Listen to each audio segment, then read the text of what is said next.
Boa tarde. Depois de um longo período, a gente vai retomar aqui o Tanakh e hoje a gente vai terminar, se Deus quiser, o livro de Shmuel Beit. O livro de Shmuel foi dividido em dois e ele descreve a vida dos primeiros reis. Primeiro Shmuel, o profeta, depois a vida de Shaul, a vida de David. Só que, curiosamente, a vida de David não vai terminar aqui, vai terminar no início do próximo livro. Parece meio aquele capítulo da novela que termina com um suspense para você comprar o próximo. Então, a última coisa que a gente viu foi que David Ameller, ele adquiriu o celeiro, que é o lugar onde se guarda grãos, de um homem chamado Arvená, Aravná, desculpa, e, e esse lugar seria aonde seria construído depois o Beit HaMikdash. David Ameller, desde o início do seu reinado, ele tinha prometido que ele falou: eu não vou sentar tranquilo numa casa, no meu palácio, enquanto o palácio de Hashem não tiver feito. Só que Hashem recusou isso e falou para ele: você não vai poder construir o Beit HaMikdash, mas ele ansiou. Ele teve muito mérito por ansiar o Beit HaMikdash, que já é uma lição para a gente importante. E a gente não pode sentar confortável no galut, achando que está tudo bem. Porque a casa de Hashem está destruída. O palácio de Hashem, a cidade de Hashem, o país de Hashem, Israel, Jerusalém, não está construído. Então a gente não pode sentar tranquilo no galut, achando que está tudo bem. A casa de Hashem não foi reconstruída. Então a história continua dizendo o seguinte: ele comprou esse local por 600 shekalim, né, o shekel atual, e depois, já que eram as 12 tribos, ele coletou de cada uma das tribos 50 shekalim. Ele não precisava desse dinheiro deles, mas ele quis dar o privilégio e o mérito para cada um poder participar. Isso é uma coisa importante na tzedakah. Às vezes uma pessoa, por exemplo, tem os meios de construir uma sinagoga sozinho. Ele não deve fazer isso. Ele deve deixar que os outros participem, que seja uma mitzvah coletiva. Hashem, quando construiu o Beit HaMikdash, o Mishkan, ele pediu para Moshe Rabbeinu coletar fundos de todo mundo. Todo o povo de Israel podia dizer: essa é minha casa. A casa de Hashem, mas eu pude participar. E aí, então, ele compra esse lugar que seria o lugar do Beit HaMikdash. Esse homem, chamado Aravná, o Tanakh, ele descreve esse lugar. A gente sabe que a Torá, às vezes, escreve de uma forma, só que se lê de outra forma. Chama Kri e Ktiv. Uma coisa extraordinária, só fazer um parênteses, como funciona. Você tem algumas palavras na Torá, aliás, várias palavras na Torá, que você escreve de uma forma e você lê de outra. Um exemplo mais fácil para isso é, por exemplo, a palavra Yaakov. Esse Kov, você pode colocar um Vav, fazer o som de O, ou você não precisa colocar o Vav. E a tradição que nós temos, desde Moshe Rabbeinu, da Torá escrita, todas as Torot no mundo são iguais, por 3.000 anos. Isso aí é uma prova concreta da autenticidade e veracidade da Torá. Além dessa diferença de escrita, tem uma diferença também de leitura. Tem algumas palavras na Torá que estão escritas de uma forma, só que você lê outra palavra completamente diferente. Então, chama Kri e Uktiv, como está escrito, e como a tradição moral te diz como você deve ler. O exemplo para isso está escrito na Torá Ishgalena, e a gente lê Ishkavena, palavra bem diferente, Ishgalena para Ishkavena. E a maneira que a gente lê é porque está se tratando de uma situação muito explícita, de uma mulher sendo violada, etc. Então, a Torá escreve de uma maneira, e o verbo que a gente lê é diferente. E em todas as sinagogas do mundo se lê dessa forma. Mas na Torá é a palavra real. E quando falado é assim, mais... a palavra explícita está na escrita e a palavra menos explícita, mas tem outras leituras que não tem nada a ver por ser explícita ou não. O Bathorim tem lá nas maldições, etc. Então, é a tradição oral. Então, nós temos esse nome, Aravná, que ele aparece de formas diferentes no mesmo Tanar, se trata da mesma pessoa. Mas se a Torá escreve de uma forma ou de outra forma, muda a forma de escrever, sempre tem uma interpretação. Quer dizer que nós temos essa informação. Então, uma das maneiras que aparece esse nome dele, aparece escrito a palavra seria Haor Na. Or, que é? Luz. Esse foi o homem que, graças a ele, tivemos o lugar do Beit HaMikdash. Ele vendeu, mas era o lugar dele. Teve mérito por isso que ele vendeu. Aliás, ele tinha oferecido e Davi Amelech fez questão de pagar. Então não foi simplesmente uma Mas ele transação. não sabia, né, esse ano. Não sei se ele sabia ou não, mas quando você faz uma mitzvah, independente se você sabe ou não, você tem um mérito muito grande.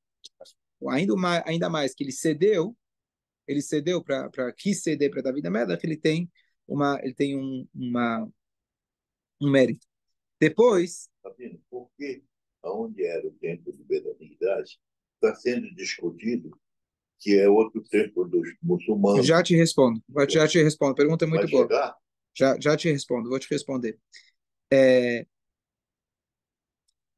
Outra maneira, a maneira certa de se escrever seria Aravna. Mas Aravna, você pode ler em hebraico Aaron, rei, ou Ha-Aron. O que quer dizer Ha-Aron? O Aron HaKodesh, a arca sagrada. Então, o nome dele, profeticamente, de alguma maneira, já estava tudo previsto. Colocou na arca sagrada. Então, lá eles construíram o Beit HaMikdash. A cidade de Jerusalém foi a cidade mais conquistada do mundo ao longo da história. Conquistada, reconquistada. Todos os povos querem ter uma parte em Israel. Todos sabem que lá tem uma energia muito grande.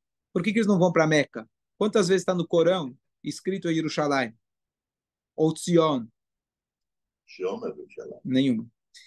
Então, quando tem energia, quando você tem uma comida, as moscas vêm em cima. Certo? Todo mundo quer se aproveitar. Então, um pouco antes desse período, a gente tinha lido sobre uma praga que recaiu sobre o povo judeu, porque Davi Amelech tinha contado o povo. Foi uma praga que trouxe muitas mortes, mas depois desse momento que Davi Amelech, ele comprou, mais um detalhe, quando ele comprou, ele descobriu, assim diz o Midrash, ele descobriu um Mizbeach, um altar que estava lá há muitos anos. De alguma maneira, não tinham identificado esse altar, Hashem revelou para ele, e possivelmente esse era o altar de Adam Arishon. O lugar do Beit HaMikdash é o lugar onde Adam Arishon fez um sacrifício para Hashem, onde Cain e Hevel fizeram um sacrifício para Hashem, onde Yaakov Avinu dormiu, e etc. A história dele, Avraham Avinu, Akeidat Yitzhak, também foi lá, exatamente. Certo? Adam Arishon foi criado lá. Então, naquele altar, o Davi Amelech, ele fez sacrifícios para Hashem, e naquela hora diz Midrash que Hashem tirou do anjo da morte, exigiu dele que devolvesse a sua espada, óbvio que é uma maneira alegórica de se dizer, para proteger o povo judeu. Parecido com aquilo que a gente tem na paraxá dessa semana, que depois que o Noach ele fez o sacrifício para Hashem, Hashem ele fala que nunca mais vai destruir o mundo e assim por diante.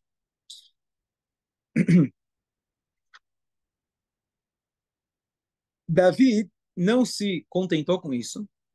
Além dele adquirir o local, ainda ele queria fazer o máximo possível pelo Beit HaMikdash. Ele não podia construir, mas quando você anseia por alguma coisa, você fica lá olhando o teu WhatsApp, vê, será que chegou a mensagem? Será que chegou? Cada 2 minutos você olha de novo. Fala por experiência. Vê se chegou. Deus falou para ele que ele não podia. E aí, então, o filho dele vai construir. Então, o que acontece? Davi Amelech, ao longo da vida dele, tudo que ele pôde acumular de matéria-prima para depois ser usado no Beit HaMikdash, ele fez. Então, ele já consagrou, que consagrar é uma coisa legalmente, halachicamente falando, muito séria. Você pega um item e você fala, isso pertence ao Beit HaMikdash, agora você não pode usar ele para mais nada. Então, Davi Amelech consagrou ouro, prata, ferro, cobre. Ele pegou pedras enormes, madeira de cedro. Ele até já tinha trazido trabalhadores de construção civil de um lugar chamado Tzor, que posteriormente Shlomo Amelech usou eles. Ainda ele recebeu do profeta um esboço do Beit HaMikdash. Esse esboço é a planta baixa do Beit HaMikdash, para a gente ver como realmente ele estava vivendo o Beit HaMikdash dentro de tudo que era possível para que estava ao seu alcance. E aqui, de novo, uma lição muito importante para a gente, que quando a gente tem, por exemplo, as 3 semanas que a gente se lamenta pelo Beit HaMikdash em especial, a gente deve estudar as leis do Beit HaMikdash, a construção do Beit HaMikdash. A gente faz tudo possível para tentar adiantar que quando a Mashiach chegue já esteja tudo pronto. Mais do que isso, espiritualmente, a gente tem que estar sempre se preparando. Mais um detalhe curioso, Davi da Melech, olha até que ponto chegou, ele dividiu a turma, todos os Koanim e Leviim, em 24 grupos. Assim, ao longo do ano, eles tinham praticamente 2 semanas no ano que cada uma dessas turmas trabalhava. Ele fez esses 24 turnos, dividiu eles, e assim cada um ia ter a sua semana de trabalho. Ao longo do ano, eles tinham pelo menos 2 semanas de trabalho no Beit HaMikdash. Hã? Não, mas ele já escalou, exatamente, essa palavra, ele já escalou. Então, olha como ele já, tudo que ele podia fazer, ele fez. Já estava tudo pronto, mostrando como realmente ele ansiava por esse momento que Hashem tivesse a casa dele. Como que a gente deve viver com Mashiach? Como a gente deve já se imaginar, às vezes você não gosta de uma pessoa, você pode falar, olha, quando Mashiach chegar, eu sei que você é seu amigo, tá certo? Vai ter paz. Não sei como. Mas sabe o quê? Vamos já adiantar. Vamos adiantar o expediente. Vamos viver como se. Imagina se a gente pudesse e vivesse dessa forma. Tá certo? Quando a Mashiach chegar, você não vai ter mais preocupações com o trabalho. Se dedica agora para o estudo por 1 hora, sem se preocupar com o trabalho. Isso você já está vivendo a Geulah. A Geulah vai ser algo coletivo, mas você, de forma individual, pode viver uma Geulah. Você pode viver uma vida mais livre, pelo menos, das preocupações, das competições, do Yetzirah, etc. Então, quanto mais a gente adiantar esse expediente, já escalar, então a gente vai, Bezrat Hashem, em breve, já poder presenciar.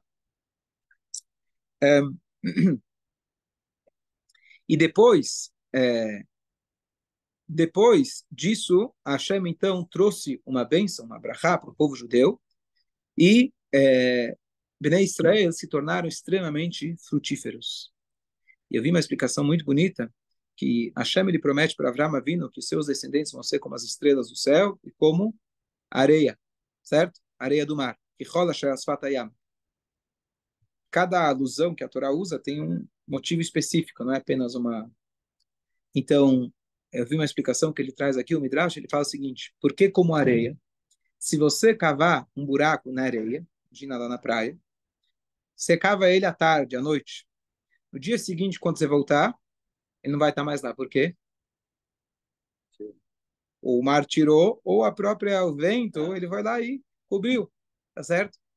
Então, Hashem, de alguma maneira, infelizmente, lo aleno, mas infelizmente, quando ele tirou muitos do nosso povo, Hashem, ele, não dá para dizer que ele recuperou, porque cada alma é uma alma irrecuperável, mas Hashem, em números, ele recuperou muito mais. Se a gente for ver o número, uma das profecias que está na Torá, uma das promessas que está na Torá, que nós seremos numerosos em nossa terra. Se você for pegar a taxa de natalidade e crescimento do povo de Israel, dentro de Israel, nos últimos 50, 60 anos, você vai ver que é uma coisa absurda.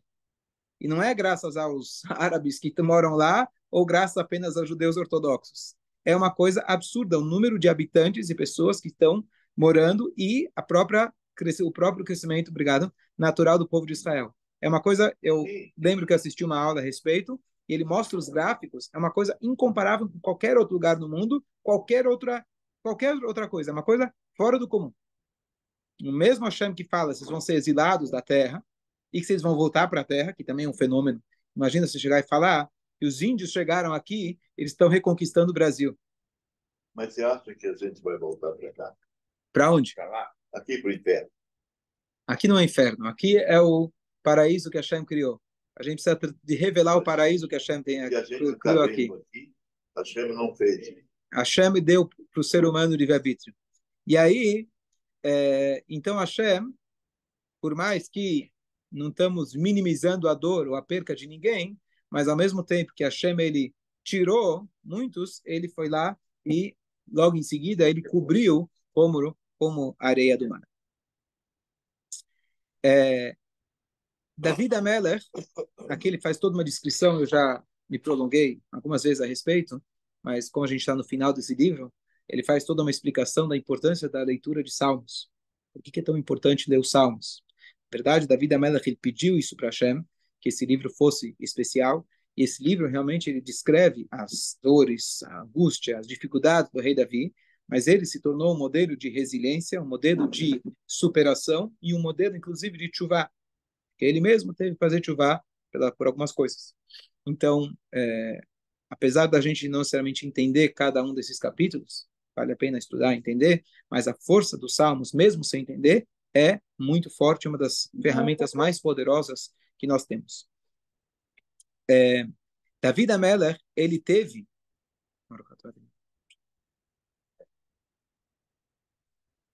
Aqui tem uma frase do Teilim 119, ele fala o seguinte: minha alma está derretendo de sofrimento. Não há um ano sem crise.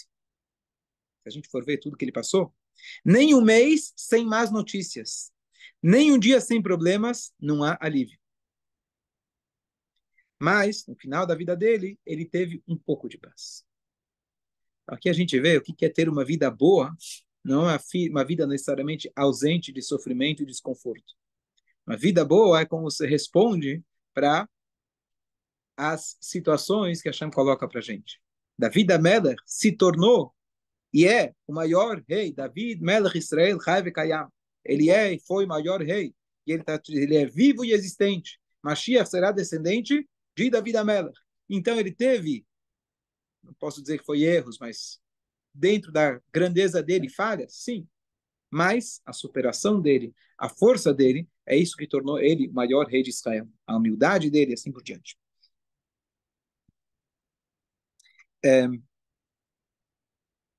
E olhando, se a gente querer olhar de trás para frente, em retrospectiva, ver a vida do Davi, que ficou marcado para nós, para todas as gerações do rei Davi, foram as conquistas dele. Foi o legado que ele deixou. Pega o Teilim, por exemplo. Então, apesar que ele teve uma vida muito difícil, a vida dele se prolongou até os dias de hoje. Se estendeu para todo o povo de Israel. Então, como a gente tem que tentar enxergar as coisas de maneira muito mais ampla, isso talvez vai ajudar a gente a superar momentos difíceis. Tem mais uma coisa bonita, que David Amelech, ele era da tribo de Yehudá. Muito bom. David Amelech, ele era da tribo de Yehudá. A palavra Yehudá, ele tem as 4 letras do nome de Hashem, com mais uma letra. Yehudá tem Yud, tem Rei, tem Vav e tem o Rei. As 4 letras. E tem o Dalet. O que vocês acham que é o Dalet? Dalet de? Vai? Tá bom, fala. Davi? Acertou. Não estava difícil. Estamos falando dele, né? Então, ou seja, no próprio nome Yehudá tem nome de Hashem, e já lá na origem, lá atrás, já estava previsto e já tem lá uma reservado um lugar especial para o David Amelech.